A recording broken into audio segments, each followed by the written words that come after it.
On a tous connu ça. On se lance dans une nouvelle habitude, plein de bonnes résolutions, la motivation au top, et paf, on se fait faucher par une maladie qui sort de nulle part. C'est tellement frustrant. Et c'est exactement de ça qu'on va parler, on va décortiquer ce sentiment ensemble. On commence avec cette énergie, cette conviction que oui, cette fois, c'est la bonne. On imagine déjà les résultats, on sent cette petite amélioration dans notre quotidien. C'est vraiment un super départ. Et là, c'est le drame. Un petit mal de gorge, une grosse fatigue, bref, on est cloué au lit, tout s'arrête net. Et ce petit château d'efforts qu'on a mis une semaine à construire, on a l'impression qu'il s'écroule d'un coup.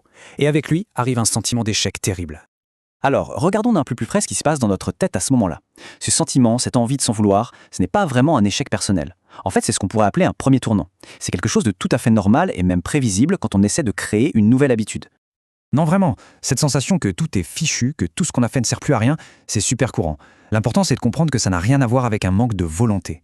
C'est une expérience que presque tout le monde vit et elle est causée par des pièges mentaux bien cachés.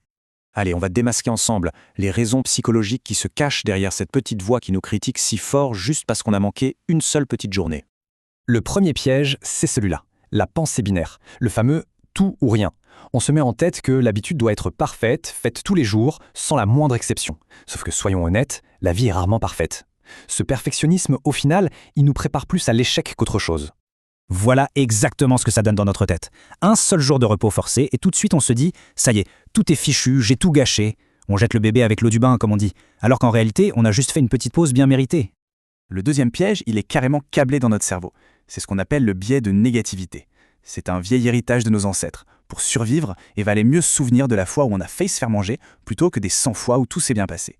Super pour la survie, mais aujourd'hui ça nous fait surtout souffrir pour rien. Quand on le voit comme ça, c'est assez parlant, non? Le cerveau fait un zoom énorme sur cet unique jour manqué et il ignore complètement les 7 jours de réussite. Objectivement, la balance penche clairement du côté du succès. Mais notre cerveau, lui, il voit juste le petit point noir. Et le troisième piège, alors lui, il est bien de notre époque. C'est la comparaison. On regarde notre vie avec nos galères, nos jours de maladie, notre fatigue, et on la compare aux versions parfaites, idéalisées que les autres montrent sur les réseaux sociaux. C'est une bataille qui est perdue d'avance. Ça ne peut que nous démoraliser. Bon alors comment on sort de ce cercle vicieux? L'idée c'est d'adopter une nouvelle image, une nouvelle métaphore beaucoup plus juste et beaucoup plus encourageante pour visualiser comment on construit une habitude. C'est la question qui nous torture quand on a cassé notre série. Est-ce que cette semaine de travail intense a été complètement anéantie? Est-ce qu'on repart de zéro? La réponse, et c'est très important, c'est un grand non.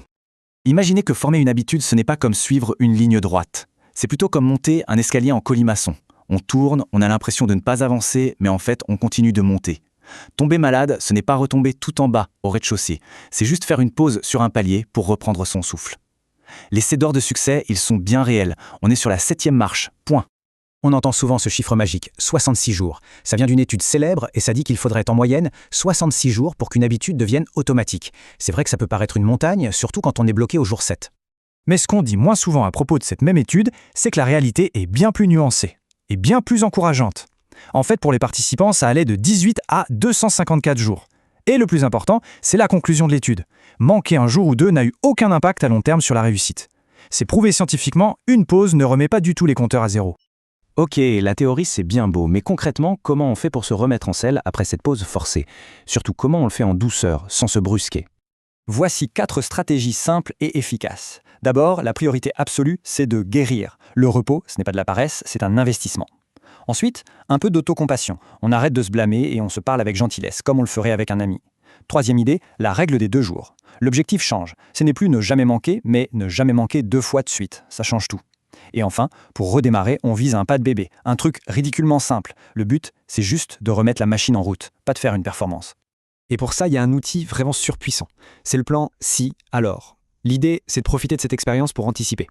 On décide à l'avance de ce qu'on fera la prochaine fois qu'un obstacle se présentera. Si je suis malade, alors je me repose sans culpabiliser.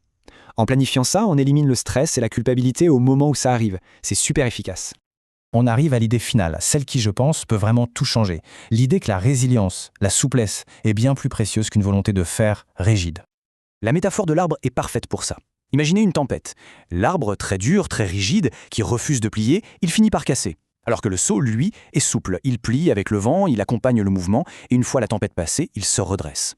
La vraie force, quand on veut changer sur le long terme, c'est cette flexibilité, cette capacité à plier sans casser. Il faut donc changer notre regard sur ce qui s'est passé. La maladie, ce n'était pas un échec qui a brisé l'habitude. C'était une épreuve, un test, qui a permis de forger une approche plus résiliente, plus souple. Une approche qui sera bien plus solide sur le long terme. Et on peut finir là-dessus, avec cette question. Et si chaque obstacle, chaque interruption, chaque maladie, si tout ça, ce n'était pas un signe de faiblesse, mais au contraire, une occasion de s'entraîner, une occasion de renforcer notre résilience? C'est peut-être ça finalement le vrai secret, pour construire des habitudes qui durent toute une vie.